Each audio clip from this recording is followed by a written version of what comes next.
बिस्मिल्लाहिर्रहमानिर्रहीम। मैं इकबाल जंजुआ। नाजरीन, कल मंगला में जो तकरीब हुई और उस तकरीब में जो तकरार हुआ वज़ीर-ए-आज़म आज़ाद कश्मीर तनवीर इलियास और वज़ीर-ए-आज़म पाकिस्तान शहबाज शरीफ के दरमियान, उसके बाद जो इम्पोर्टेड हुकूमत थी इन्होंने अपनी कार्रवाइयाँ जो इनकी थी वो दिखाई और आज पूरा दिन सेंटोरियस को सील करके रखा और उसके बाद फिर जो कश्मीरी थे उन्होंने एहतजाज किया और उसमें उन्होंने उनकी औकात दिखाई और आज पूरे कश्मीर भर में भी इसी हवाले से एहतजाज रहा।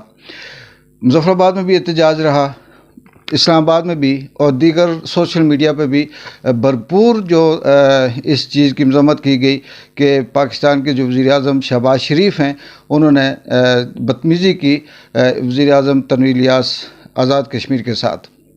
ये तो अपनी जगह पे था, लेकिन अफसोस इस बात का है कि बहुत से ऐसे लोग जो सोशल मीडिया के अलावा भी पाकिस्तान में, जैसे अता ताड़र हैं, इन्होंने प्रेस कॉन्फ्रेंस की और प्रेस कॉन्फ्रेंस में ये कहते हैं कि जी उसकी जुर्रत कैसे हुई, उसकी हिम्मत कैसे हुई, उसने ये कैसे बदतमीज़ी कर दी। भाई अता तारर से मेरा ये सवाल है कि तुम ये कहते हो कि जी हमें तरबियत नहीं है, क्या आपकी यही तरबियत है कि आपने पाकिस्तान में इस वक्त जो कब्ज़ा किया हुआ है, आप तो इम्पोर्टेड हो, आप रजीम चेंज की सूरत में आए हुए हो, आपकी अपनी हैसियत क्या है? आप तो खुद झूठ बोलते हो, आप पाकिस्तान के 22 करोड़ आवाम को धोखा देकर आए हुए हो और आप ये कहते हो कि वज़ीर-ए-आज़म तनवीर इलियास की हिम्मत कैसे हुई, जुर्रत कैसे हुई।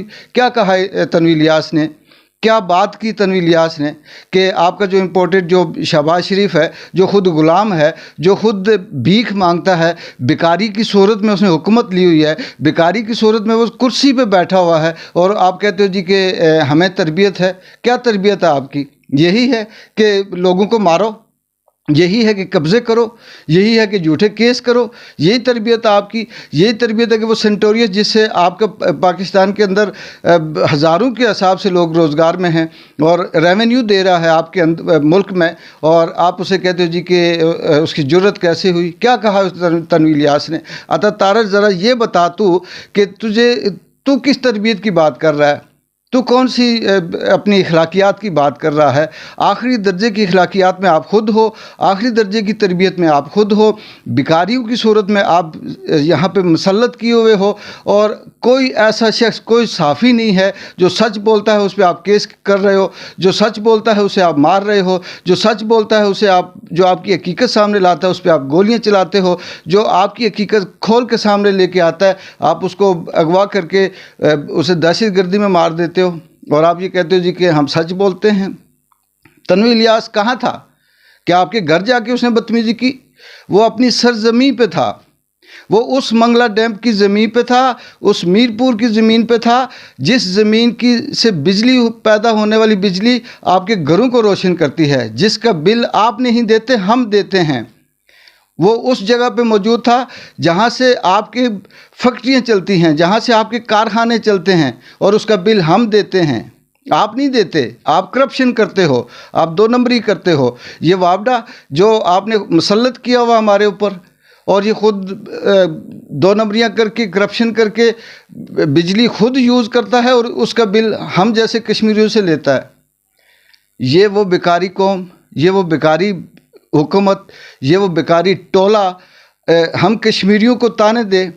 मैं ये नहीं कहता कि हम आपकी शाहरग हैं, आपके कायद आज़म ने कहा कि कश्मीर हमारी शाहरग है, हम आपकी सरहदों की हिफाजत करते हैं, हम आपकी सरहद के आगे बंद बांध के बैठे हुए हैं, कुर्बानियाँ हम दे रहे हैं, शहीद हम हो रहे हैं, इंडिया के सामने बंद हमने बांधा हुआ है और आप कहते हो जी कि कश्मीरियों की क्या औकात है?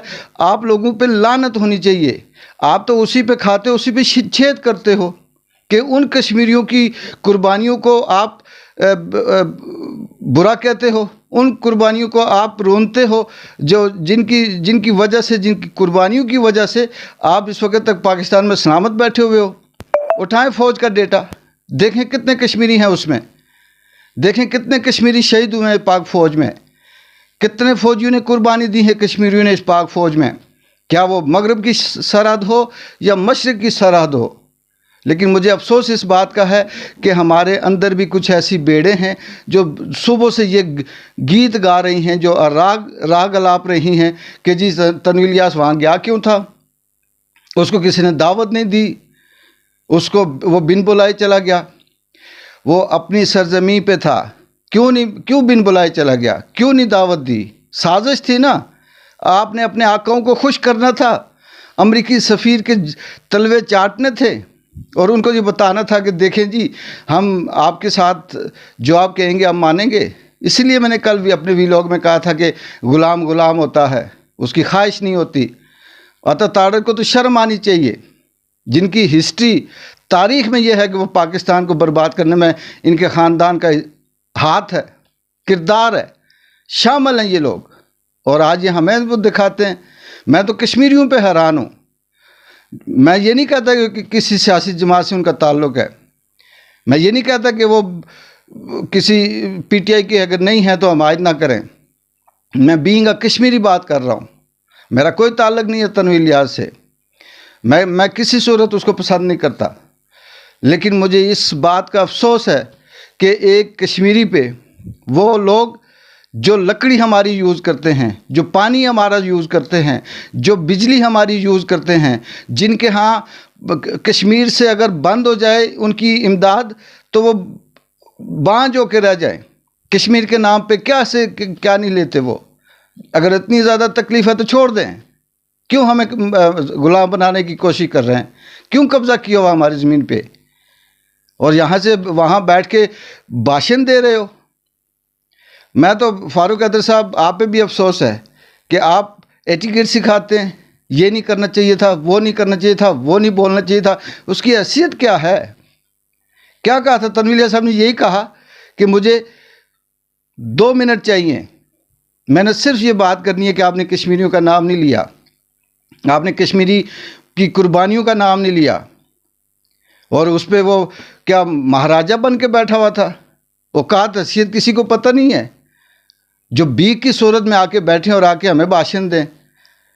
میں تو یہ کہتا ہوں کہ اگر یہی وہ وقت ہوتا ہے، یہی وہ مقام ہوتا ہے، اسی طرح سے یہ آپ لوگوں کو خرید کر ایک ایک کر کے یہ ماریں گے، ایک ایک کر کے یہ غلام بنائیں گے، اور یہ امپورٹڈ حکومت کب تک رہے گی؟ یہ غلام بیکاریوں کی حکومت کب تک چلے گی؟ یہ صرف اور صرف بھیک مانگنے کی صورت میں یہ یہاں بیٹھے ہوئے ہیں۔ اور میں عطا تارڑ یہ کہتا ہوں کہ شیشے میں اپنا منہ دیکھ لے، شیشے میں اپنی شکل دیکھ لے، اور جو تو بولتا ہے تربیت کی بات، تو تربیت والی بات کرے گا؟ جس نے زندگی میں سچ نہیں بولا، جس گروپ نے زندگی میں کبھی ایک بات سچی نہیں کی، اور وہ کہے گا کہ جی ہمیں کسی نے تربیت نہیں دی، اور ہمیں ابھی حکم ہو تو ہم تنویر الیاس کو پاکستان میں داخل نہ ہونے دیں۔ تیری اتنی جرت ہے؟ تیرا وہاں پہ کیا ہے؟ تو کس بیس پہ کہتا ہے کہ داخل نہ ہونے دے؟ پہلے اپنے گریباں میں جھانکو، پھر بات کرو۔ اور میں اپنے تمام کشمیری بھائیوں سے کہوں گا کہ پلیز چھوڑیں اس بات کو کہ وہ یہ ہے، وہ ہے، وہ ایسے ہے، وہ ویسے ہے، وہ یوں ہے۔ آپ صرف اور صرف پاکستان تحریک انصاف سے نفرت کرتے ہیں، اس کی وجہ سے آپ تنویر الیاس کی اس ایکشن کو آپ برا کہتے ہیں۔ آپ صرف ایک کشمیری کی حیثیت سے دیکھیں، کیا دے رہا ہے پاکستان ہمیں؟ پاکستان ہمارا لو نچوڑ کر اس کے بدلے میں ہمیں بھیک کی صورت میں دے رہا ہے، اور وہ یہ کہتا ہے کہ میں پاکستان کشمیری کی حفاظت کرتا ہوں۔ میں قسم کھا کے کہتا ہوں کہ آج اگر کشمیری بگڑ جائیں، آج کشمیری سرحد سے ہٹ جائیں، تو میں دیکھتا ہوں کہ پاکستان کس طرح سے سلامت رہ سکتا ہے۔ انہیں تو مشکور ہونا چاہیے کشمیریوں کا، جو اپنی قربانیاں دے کر، جو اپنے بچوں کی قربانیاں دے کر، جو کشمیر میں جہاد کے نام سے، پاکستان کی حفاظت کے نام سے، پاکستان کے نام پہ وہ وہاں پہ شہید ہوتے ہیں، اور یہ یہاں پہ بیٹھ کے تو بھاشن دیتے ہیں۔ اقبال جنجوع کو اجازت ہے، اللہ حافظ۔